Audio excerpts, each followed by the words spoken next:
In your book, A Beginner's Guide to America, it's a wonderful book, and it's also a very funny book. I thought if I ever write a memoir, I will make sure that it won't be reviewed by anyone who would call it a harrowing account.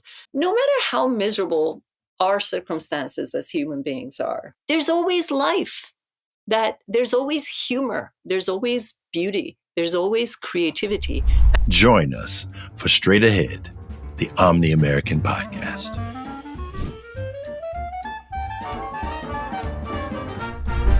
Welcome to Straight Ahead, the Omni-American Podcast. I'm your host, Roya Tepper, here with your other host, Greg Thomas. Greg, how you doing today? I'm doing great, man. How are you? I'm doing great, and one of the reasons why I am happy is that the festival of Passover is around the corner. This episode will be broadcast during Passover, so let me wish our viewers a Hag Pesach Kasher v'Sameach, a happy Passover to everyone. This week, our special guest is Roya Hakakian, a celebrated writer who grew up in the theocratic Islamist state of Iran and moved as a young adult to the free United States of America. And as she explains in the episode, she has created a space for herself as a writer and thinker in which she mediates between the forces of political Islam on the one hand, in particular Iran, and the free democratic West on the other, and in particular the United States of America. You know, it's fortuitous that we are doing this episode now because it was just a few weeks ago that Iran, did its missile barrage on the state of Israel. And I think the contrast that she draws between her life in Iran, both before and after the revolution, and her life in America and the values therein are very positive for us to consider as Americans primarily, and as members, of the West. And I think it's also important for us to recognize that there are various voices in Islam. There are moderate voices in Islam, such that we talked about in our special October 7th, post-October 7th episode. So I think people are going to really dig this conversation, and we hope you enjoy it. Roya Hakakian, Roya, thank you so much for being with us today. It's such a pleasure. Wonderful. Roya Hakakian is a very accomplished and celebrated author of 3 English language books that have been celebrated by people like Christopher Hitchens and Harold Bloom. Serious people take Roya very seriously. She's also the author of 2 Persian language books of poetry. And she has so much to offer and really interesting, a multiplicity of perspectives and insights. And we're really lucky to have her today. I'm lucky to be on. Okay, so Roya, why don't you just tell us a little bit about your background, your biography, so that folks have a context before, as Arya said, we dive in. Okay. I guess what I think Arya and you might have been thinking is as far back as 1979, I was born and raised in Iran during the time of the Iranian Revolution, the event that I think didn't just upend Iran itself, but the region and to some degree the rest of the world. I lived through that for several years and its aftermath. And then my mother and I left Iran. It was a very complicated affair. Leaving was not easy to come by in those days, especially if you were Jewish. And we were refugees in Europe for about a year. And then we came to the United States on asylum in 1985. I went to college. I went to graduate school. I worked in television. I wrote books, and I've done some works of journalism. And I have found this life of trying to kind of be an interlocutor between those who are trying to understand Iran or the rise of sort of Islamism throughout the world. I no longer can say that just in Iran, but I think the region, and it's affecting all of us everywhere. And and the Western audiences. I think there is a lot that gets lost in between. There is a lot that we in the United States, in the interest of being liberals, as we should be, trying to understand other nations, cultures, religions, miss about what's going on back there, and vice versa. So that's sort of the space that I have found myself in as a writer, trying to kind of explain these two worlds and what may be lost in translation between the two of them. Sure.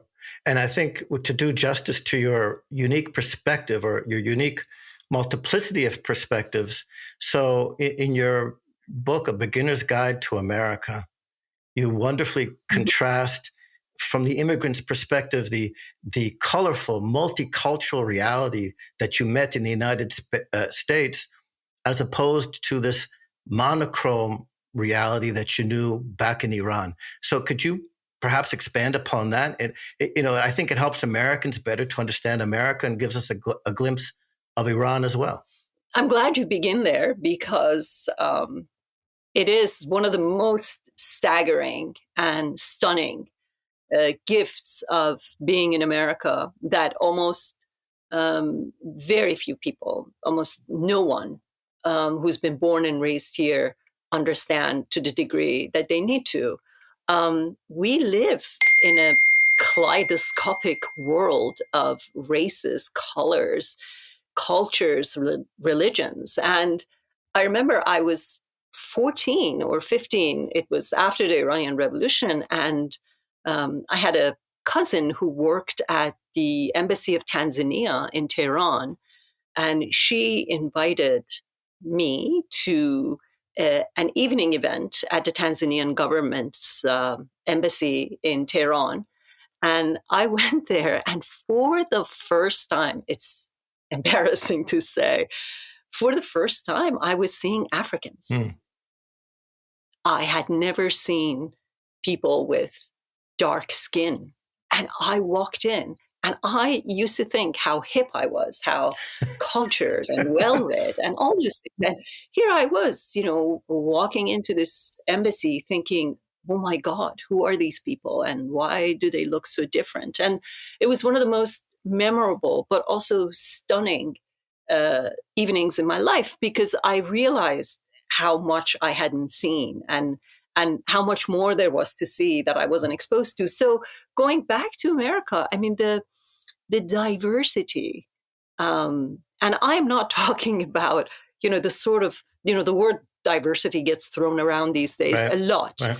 And I think the meaning of real diversity is lost in that conversation. Diversity is just that.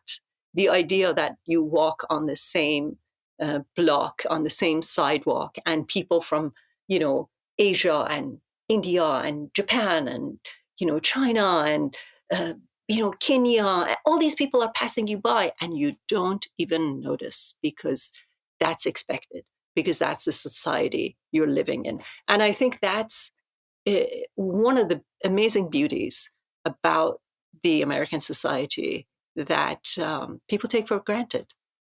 I'm curious, in the, what would be the embassy, Tanzania, how old were you then? 14, 15. Wow. It was so incredible. I mean, I walked in and, intellectually, I knew there were dark people in the world, right, but I hadn't met them in person. So, there was a very long distance for me to travel, which I think I'd like to think I did it gracefully as I was there, shook their hands and, talked to them and all that. But it was stunning. And I think that they recognized it as much as I did. And, let not the irony be lost on all of us here, that here I was living in a country under an authoritarian regime that claimed to be the savior of all the downtrodden in the world. Mm-hmm. And, that included, all the dark people in the world and all the brown people in the world and all the Muslims in every part of the world. And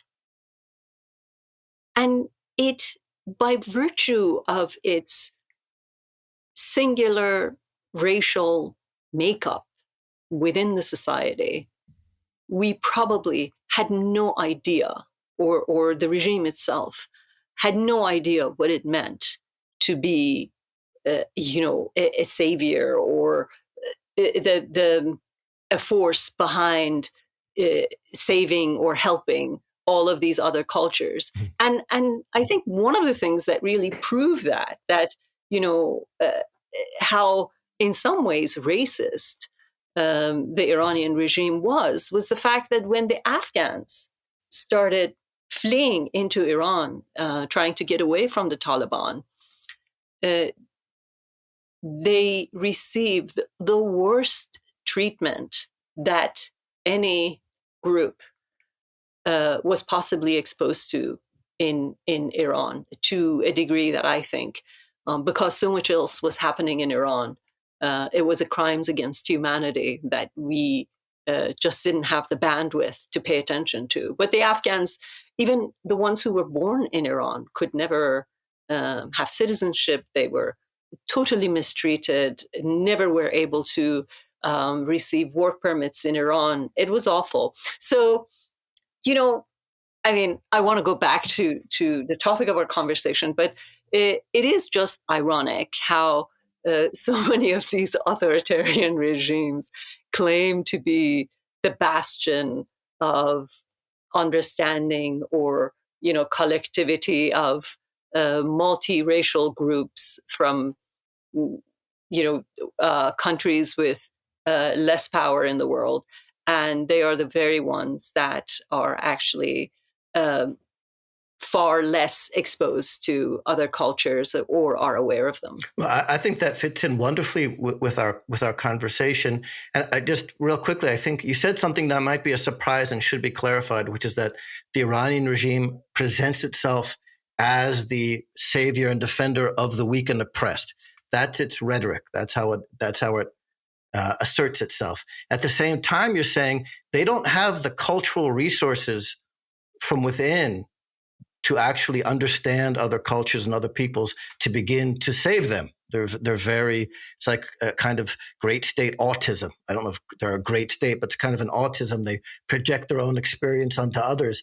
But that's a wonderful way of being able to appreciate what America does to have to offer, coming from with its own inner resources. One of its strengths is the fact that people come from all over the world. You're able, if you take the time to explore the American experience. Well, I'm saying that, but I'm also saying something else. I'm also saying that these regimes, or at least the Iranian regime, tend to sell huge lies to the rest of the world that the locals no longer buy. So, when you pretend to be the savior of the downtrodden, the poor, and the weak in the world, and mistreat the Afghans who are next door to you, speak the same language, have the same religion, then it's very difficult to, at least before your own nation, to try to sound like, the savior or, the champion of the proletariat of the world, because their own people have known them for 40 plus years, but they sell it probably better to the rest of the world. And the reason that the local culture, the local people don't buy it is because, we have seen how the Afghans were next door to Iran, who basically share the same, if not race, religion, language, and much of the culture with the Iranians, are so deeply mistreated. But they successfully sell these big lies, and we know that they have buyers in the West. So you immigrated to the United States, and you get to the United States, this amazing place with this diversity and all of this potential, and it also a place where it has a very different relationship to the individual. And you coin a term, a wonderful term, which it would be wonderful if you could expand upon that term, which is I guess you would say it in English, Selfesteem, right? Selfesteem. But if we say it with a Central Asian Persian accent, Selfestan, right? With Tajikistan, Afghanistan, all the stanim. So, but could you please unpack this term Selfesteem, which you've used to think about the United States? Well, this is another thing that those who've been born and raised here, and luckily not exposed to an authoritarian system, can't recognize. I used to assume that if I walked down the street and anybody with a machine gun or an AK-47 on his back stopped me and wanted to check my bag, I had to. It was my duty to show him what I was carrying in my bag, because that had been my life up until I came here. It took me about 3-4 years until I was in America when I really believed, again, it's about that intellectual distance. I knew that the hijab, the Islamic dress code, was no longer mandatory here, but my body didn't recognize it. So I used to walk down the street, even though, I didn't have the scarf on my head, but I used to go, it was a physical tick. I used to go like this, trying to pull the, imaginary scarf forward because I was afraid that it was slipping off. And that got you arrested where I was, growing up. Sure. So a lot of those things were happening. And I used to listen to music on subway, but I hadn't really left the apprehension behind, because you couldn't listen to music in Iran after the revolution. Music was banned.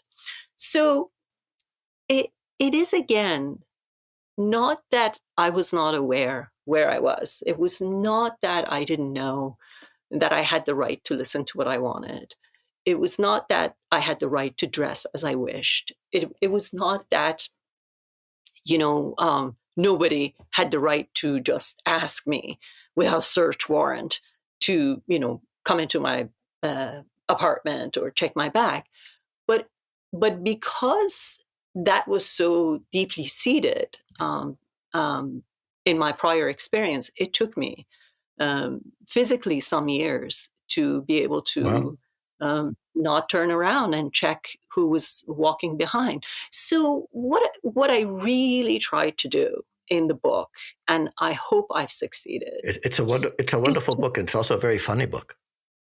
Yes, I really need to be funny for myself, because I feel like I need to have fun when I'm writing, and if it's too serious, I can't have fun. So I do that mostly for myself, but I'm glad other people enjoy it. But it really, I thought of this book when Donald Trump was running for president the first time around, and he was. He kept saying, our country is full. We don't need immigrants. And, and they were saying, other people were saying, they come here, they take our jobs, and, they steal and they rape. And I was thinking, if anyone knew how disorienting it is to go, from a place like that to a place like this, how disorienting it is to try to, put one foot in front of the next and just try to get on the right subway, on the right track, in the right direction toward your home. You're lucky. And I would call that a successful first year. So what I was really trying to do when all that, hostile rhetoric was coming, I was trying to show the ways in which democracy manifests itself in small daily ways of life, not in the way we go to the polls and vote for this or that. No, I think that's silly. That's like every 4 years, everybody remembers, we have to exercise our democratic rights.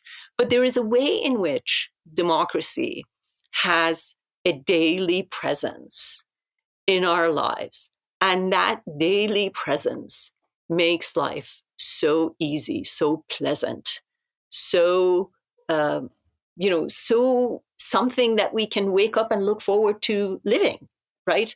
That doesn't exist in other places. And it's small and it's tiny. It's like, it's like sort of, living with your partner and not being able to recognize the small ways in which that partner has great virtues. And so what I tried to do in the book was to unpack the small virtues that are invisible to those who have lived without them. And so the notion of self-esteem, the notion of all the ways in which we have these incredible individual rights that are so ingrained in who we are and how we live that we take for granted, I thought was one way of doing it. Well, I appreciate that, particularly because in a conversation I had with a friend of mine, Ken Swartz, just yesterday, we were talking about how so many Americans don't have the depth of perspective about the world to appreciate the virtues that we have here, the freedoms that we have here, the concomitant responsibilities too, of course. And that lack of perspective causes many of them to look at a blinkered history and not recognize or acknowledge how far we've come and how blessed in many ways relative to many others we are. So thank you for that. Yeah, we have. I mean, I think, one of the ways in which we can, I guess, measure where our society is exactly what you just articulated, is where we were 200 years ago and where we are now. How much of, did we travel that distance? And maybe we didn't travel it perfectly. Maybe there's still ways to go. Yeah. But God, have we come a long way. And I think this has to be a source of hope rather than strife, that it should prove that we have the capacity to change, not as just individuals, but as a nation. And I think that's really remarkable.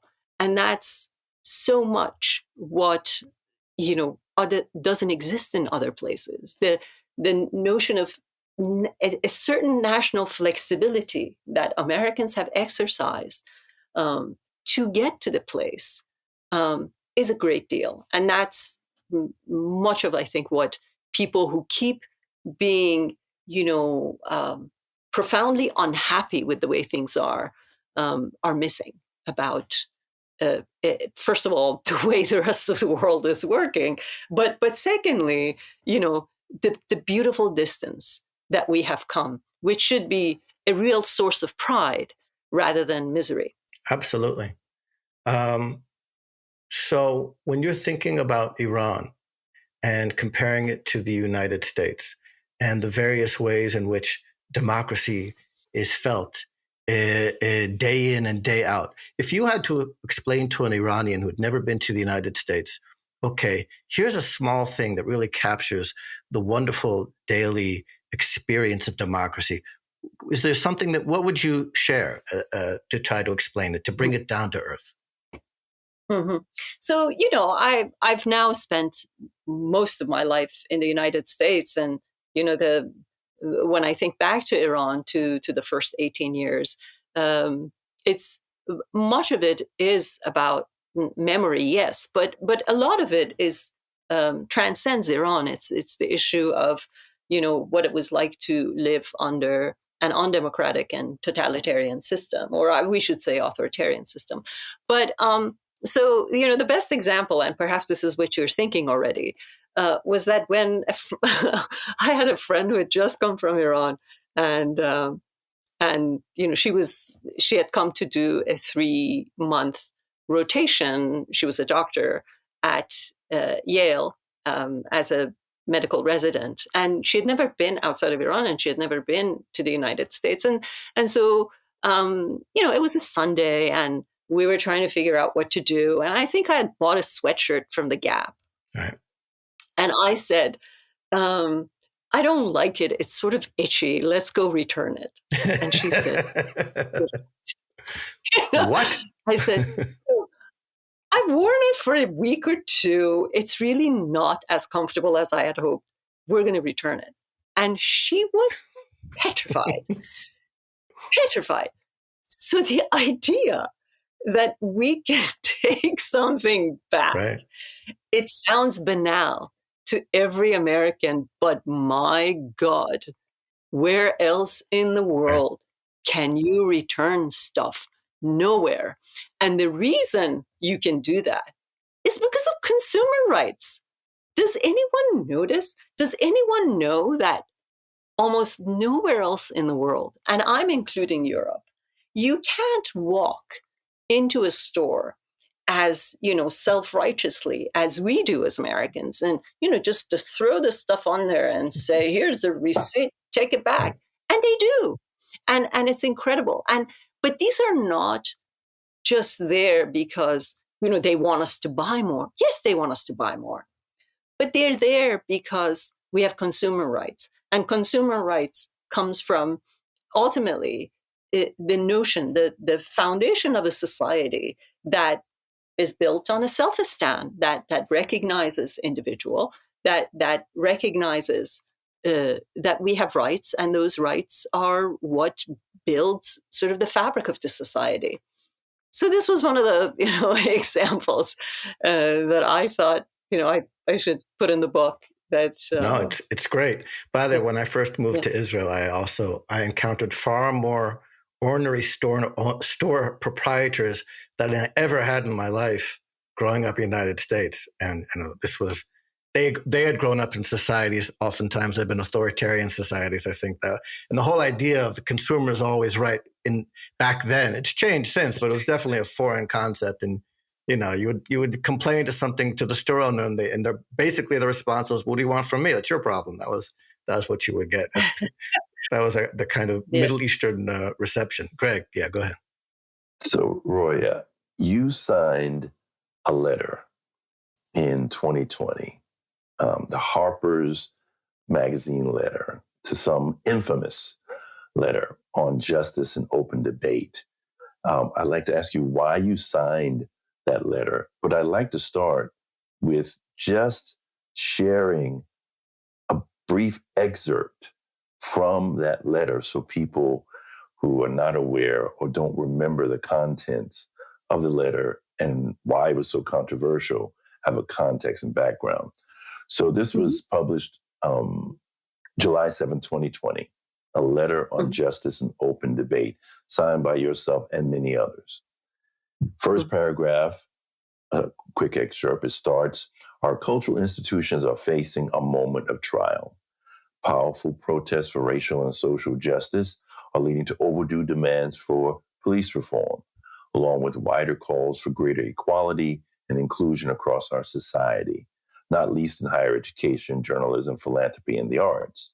But this needed reckoning has also intensified a new set of moral attitudes and political commitments that tend to weaken our norms of open debate and toleration of differences in favor of ideological conformity." In the final paragraph, "This stifling atmosphere will ultimately harm the most vital causes of our time. The restriction of debate, whether by a repressive government or an intolerant society, invariably hurts those who lack power, makes everyone less capable of democratic participation. The way to defeat bad ideas is by exposure, argument, and persuasion, not by trying to silence or wish them away. We refuse any false choice between justice and freedom, which cannot exist without each other. As writers, we need a culture that leaves us room for experimentation, risk-taking, and even mistakes. We need to preserve the possibility of good faith disagreement without dire professional consequences. If we won't defend the very thing on which our work depends, we shouldn't expect the public or the state to defend it for us." So, Roya, why did you sign that letter, and why do you think the issues therein remain important? I think, if anything, proves how right we were to worry about free speech in 2020. It's what we saw occur at universities ever since October 7th. We witnessed, in the same universities where, kids have to determine what their, or you have to have a signature line under your, emails determining what gender pronoun that people should use in order to address you, lest someone's feelings might be hurt. So we had created this enormous sense of sensitivity and respect for how people need to be addressed.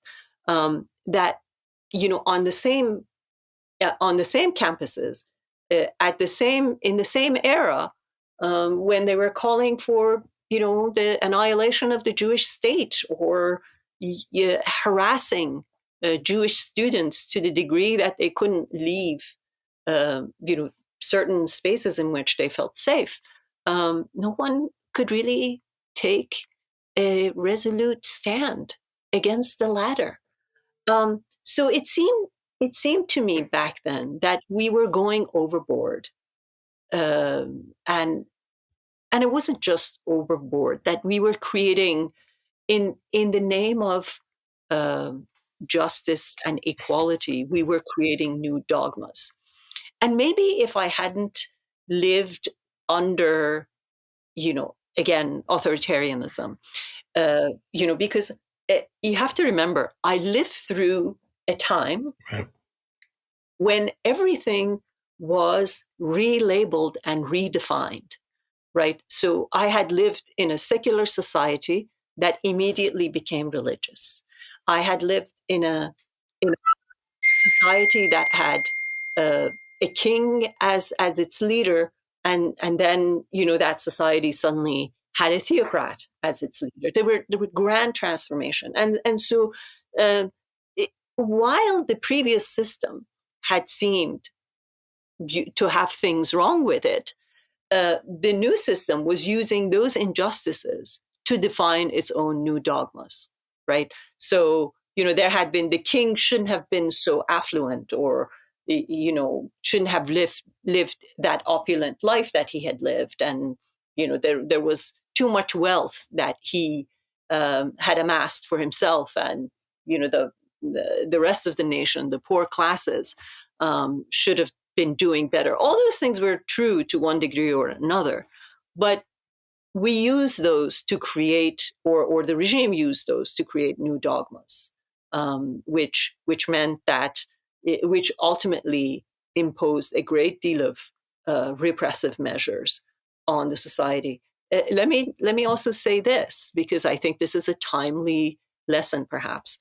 The dress code that Iranian women are forced under, which is, you cover your head with a scarf or with a veil, and then you wear a long, baggy uniform underneath, and pants and closed-toed shoes and all that. I didn't grow up with that stuff. And when it was implemented in Iran as the law after the Iranian Revolution, even the secular intellectuals and the educated classes supported the idea. How did they support it? They didn't say, oh, women were losing their rights. They said, it's a time in history when the nation needs to come together in order to show solidarity against foreign forces and foreign, powers. So they didn't take our rights away because they wanted to. They took our rights away under the guise of of national interest. And I think, in many ways, part of the attack on speech in America disguised itself as an effort to restore justice to those who had been mistreated. But in reality, it was about, and it is about, reestablishing and creating new dogmas. And had I not lived through that experience, I probably would not have been as sensitive. But we cannot stifle speech because we think it's threatening, the feelings or the and other communities, standards. We should allow speech to exist. Although we're seeing, especially on campuses now, that speech can become dangerous, and that's a sort of a level and a different problem. But it was sort of a combination of recognizing that in the name of justice, racial equality, or whatever else, that we were abandoning the fundamental values of what makes this country so free and so unique. Sure. When you were at the Mittens event, the Omni-American event at Mittens Jazz Club in November of 2022, there you mentioned a great lie that you were sold when you were living in Iran, which is that the truth about America is on display when you look at the suffering and the racism that you encounter in Harlem. And here we were in Harlem and celebrating the literature and the work of Albert Murray and the Omni-American tradition as the cultural complement to the civil rights movement. And you said, you know what, this is quite amazing for me. Maybe you can say a few words about that jarring experience. Yeah. I mean, I grew up being told that,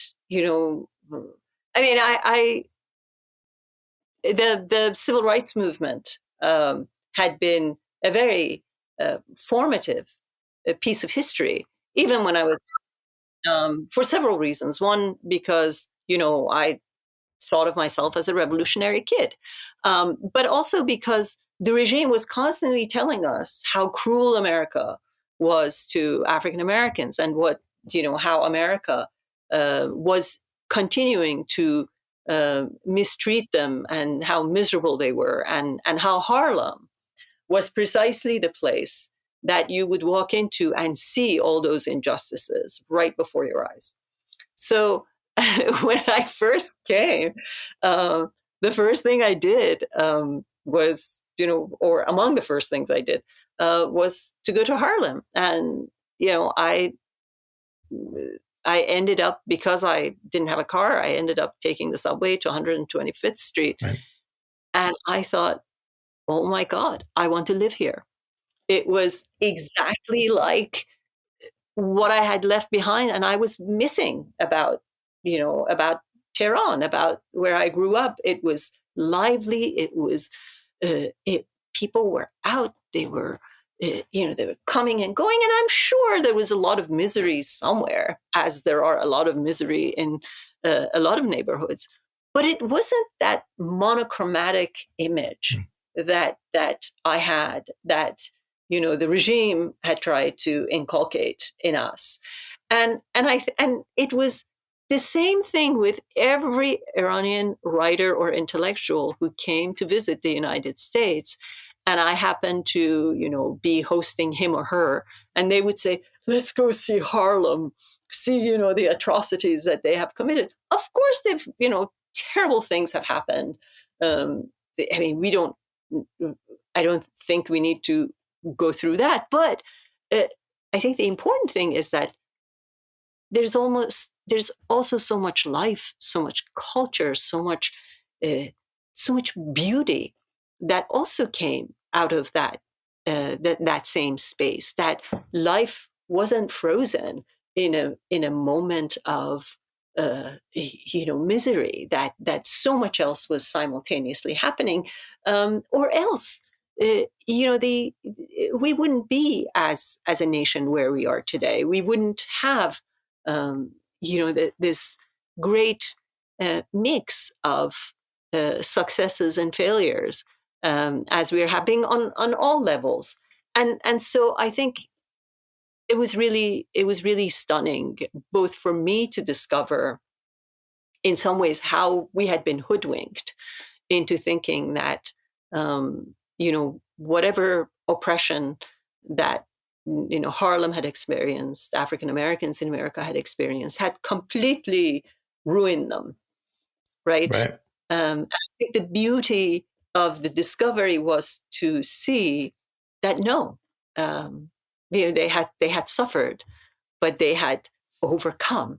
And that's, I think, now that I think about Harlem now, I look at it, or especially through the works of Baldwin and others, as a place of hope and a source of strength, because it has, so much else came out of it. Including a guy that Greg can tell you about who lived on 132nd Street, who wrote some important books, imagining American identity in its fullness. I learned that from you. Another thing that the monochromatic image of Harlem, of Black Americans misses are the different strata in the group. So in Harlem, there's a section, and I lived in Harlem for many years, called Strivers Row. And this 2-block section is where in the 20s and 30s, people like Duke Ellington and many other Black Americans of note lived a middle, upper middle, and even maybe an upper class life. So you have different classes in that group that is defined strictly in terms of race far too often. So that's another distinction that's lost when you have a monochromatic view. Absolutely. I mean, we talked about my book as being funny. I mean, I have always looked at wit in writing the books and the prose that I write as being an essential part. And that began when I decided to write my memoir, because I was reading, reviews of other memoirs by women from the Middle East. And almost every review said, a harrowing account by, a harrowing account. And I thought, and it was before I had decided to write, but I thought, if I ever write a memoir, I will make sure that it won't be reviewed by anyone who would call it a harrowing account. Why? Because no matter how miserable our circumstances as human beings are, whether under authoritarian regime in Iran, or under oppressive, poverty-stricken situation in African American neighborhoods, there's always life. That there's always humor, there's always beauty, there's always creativity, and that's how history moves forward, and that's how people, with ancient traditions, have sustained themselves. And I think what happens is that we objectify those that we identify as victims by turning them into people who have no agency and are 100% miserable at all times. The reality is not such that, despite everything that goes on, we still have humor, we still celebrate each other, and we still have hope, and we still have a great deal that we keeps us alive. And I think those who try to create these images of, a completely, down and out Harlem or Middle East or whatever, are making a concerted effort to turn us into hopeless victims. And that's not who we are back there, and that's not who, human beings are in general. Absolutely. I just want to say one thing about another person who wasn't born in Harlem. Neither was Albert Murray's born in Alabama. This person was born in Oklahoma, but he lived in Harlem for many years on Riverside Drive, and that's Ralph Ellison. He would talk about that America, the blues tradition, and the Black American ethos was tragicomic.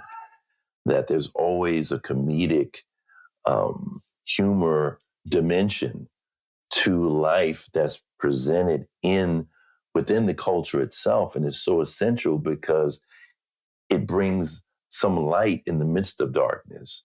When one of the things that Dizzy Gillespie told Albert Murray when Albert Murray interviewed him, and he said, "Dancing don't make you cry.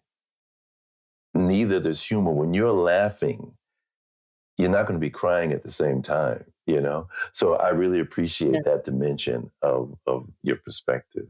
Yeah, and I appreciate being able to appreciate wit as a form of protest, joyous wit as a form of protest. That's very nice. Well, why is it that Black Americans and Jewish Americans, in terms of the comedic tradition in the United States, are two of the most prominent groups? Yeah, right. Because we're funny. That's just it, man. Bottom line. But it's also, how do you turn suffering and pain and tragedy into something and suffuse it with life and affirming life through comedy, through humor, through laughter? So Stanley Crouch, Greg's friend, Albert Murray's student, said to me one time at a kosher restaurant in Brooklyn, he said, Jews and Black Americans share he said this to Saul Bellow. I said to Saul Bellow, Jews and Black Americans share a cynical joie de vivre. That's good. That's true. Yeah. And I sat there and it was registering with me. I was thinking about it. And I think he expected me to respond and say anything. He got kind of pissed off. He said, he said Saul Bellow liked it. I was like, all right, look, man, I'm thinking about it. Let me say something that I think kind of ties all the things that we've been talking about, the Harpers Letter, because I wrote a response. I wrote a subsequent letter why I signed the Harpers Letter, and I think the way that ties with our conversation is that when you create the portrait of a community as victims, it's happening with the Palestinians, it's happening with Iranians, it has happened here in this country with various communities, including African Americans. You're in essence turning them into agency-less human beings, which they're not. Exactly, which they're not, because no human being ever is, and no community ever is, especially those with such ancient tradition. But another thing that happens is that, and this is, particularly something that I've written a great deal when it comes to Iran, is that, when you say women in Iran don't want to dress in the mandatory Islamic dress code, and people say, oh, no, that's their tradition. And so when you create victim groups, then you say, that's what they are. They're not like us. And these are the places where we get into trouble. We are like you. They are like us. There are fundamental ways in which we are like each other and want to live like each other. There is no woman anywhere on earth, I guarantee you, I can, sign it and seal it here, who wants to be told what to wear. Never. Such a woman doesn't exist. It didn't exist 500 years ago. It doesn't exist now. It won't exist in the future.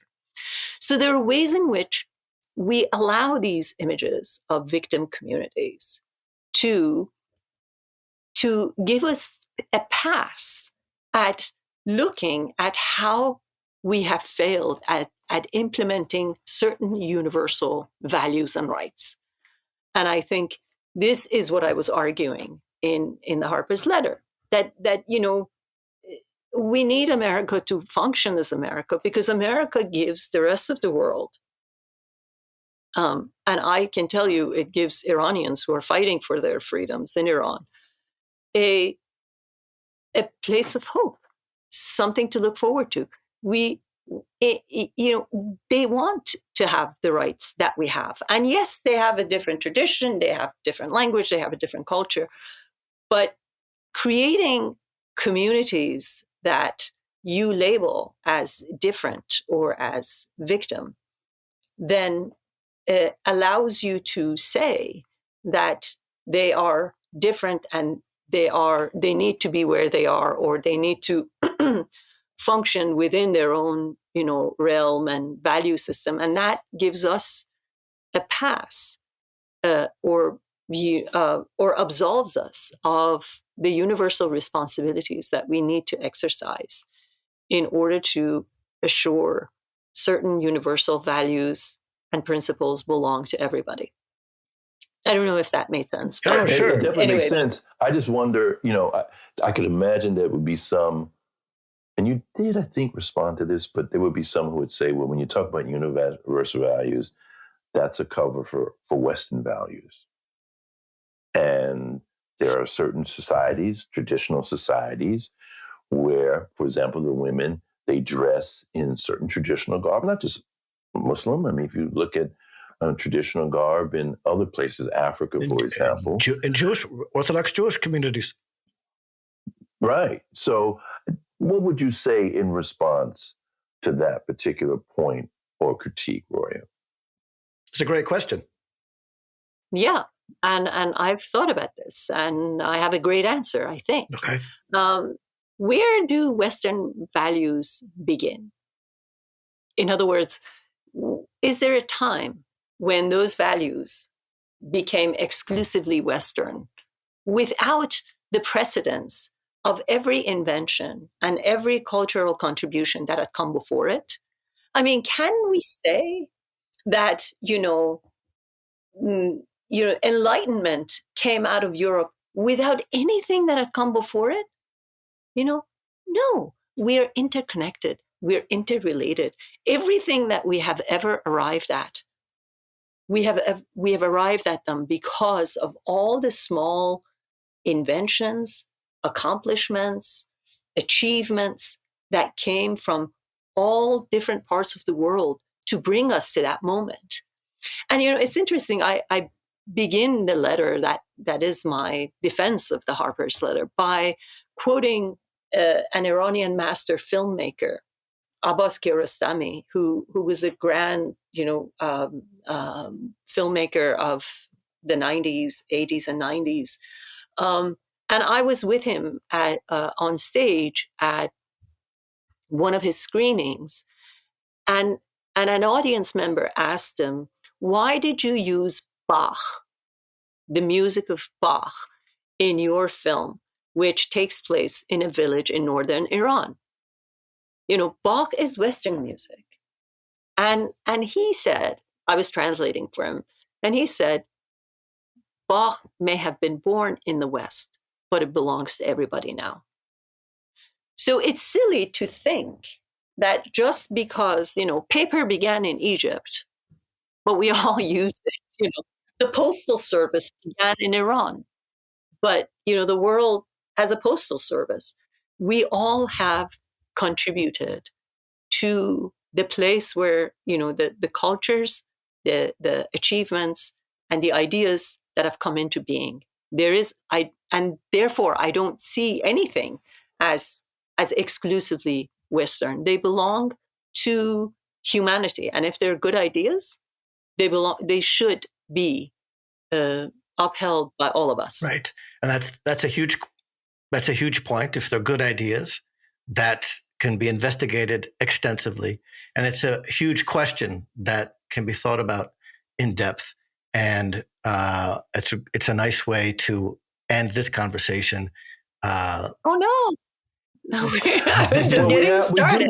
We do have one more question for you, right, Anya? Well, I know our list is taken care of, but if you have another question, please. Well, I think that we wanted to ask Roya what you think of or what you understand by the term Omni-American. That evening when I was at the club, and I heard the definition of Omni-American, I thought, oh my God, I wrote a book to defend the idea of Omni-American. So I think an Omni-American is someone whose sense of identity is shaped around great values, but not, race or religion or nationality. And I think those are the values that have been the backbone of this country. And if we all embrace them together, then we are all Omni-Americans. Did I get that right? Well, there's no right or wrong answer, but but the main thing is, I think, is you're open and you're receptive, and you shared from your perspective what it means to you. So that's the most important thing. And Roy, we thank you so much for joining us here on Straight Ahead, the Omni-American Podcast. We definitely appreciate your time and perspective. And your funny wit. Thank you very much. So much. Thank you for watching us on Straight Ahead, the Omni-American Podcast. Subscribe today and fight for a future in which the many join as one against bigotry.